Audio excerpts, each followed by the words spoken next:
চলে গেলেন সিনিয়র সাংবাদিক ও প্রেস ইনস্টিটিউট অব বাংলাদেশ পিআইবির মহাপরিচালক শাহ আলমগীর। সকালে ঢাকা সম্মিলিত সামরিক হাসপাতালে চিকিৎসাধীন অবস্থায় মারা যান তিনি। প্রথিতযশা এই সাংবাদিকের মৃত্যুতে শোক জানিয়েছেন রাষ্ট্রপতি ও প্রধানমন্ত্রী। শোকের ছায়া নেমে এসেছে গণমাধ্যমেও। 4 দফা জানাজা শেষে বিকেলে উত্তরায় 12 নম্বর সেক্টরে তার দাফন সম্পন্ন হওয়ার কথা রয়েছে।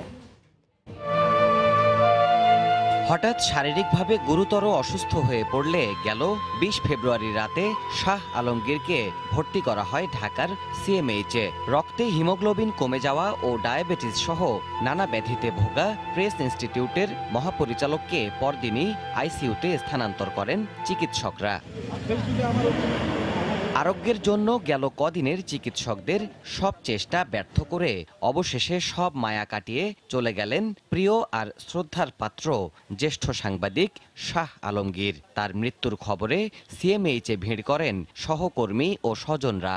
এমন সোনার মানুষ এখন আর পাওয়া খুবই কঠিন, কারণ উনি হচ্ছে সর্বজন শ্রদ্ধেয়, সবাই ওনাকে পছন্দ করে এক বাক্যে, এবং এরকম একটা মানুষ এই সময়ে পাওয়া খুবই কঠিন। শিষ্টাচার, ভদ্রতা, নম্রতা পেশাদার সাংবাদিকতার ক্ষতি মনে করি এবং সাংবাদিকতার শিক্ষার, সৃজনশীলতার শিক্ষার জায়গাটার ক্ষতি মনে করি। গুণী এই সাংবাদিকের মৃত্যুতে শোকের ছায়া এখন গণমাধ্যমের সর্বত্রই। স্বজনরা জানান, প্রেস ক্লাব, পিআইবি ও উত্তরায় 4 দফা জানাজা শেষে উত্তরার 12 নম্বর সেক্টরে তাকে দাফন করা হবে। বাবার শেষ কর্মস্থল পিআইবি, ওখানে নিব বাবাকে।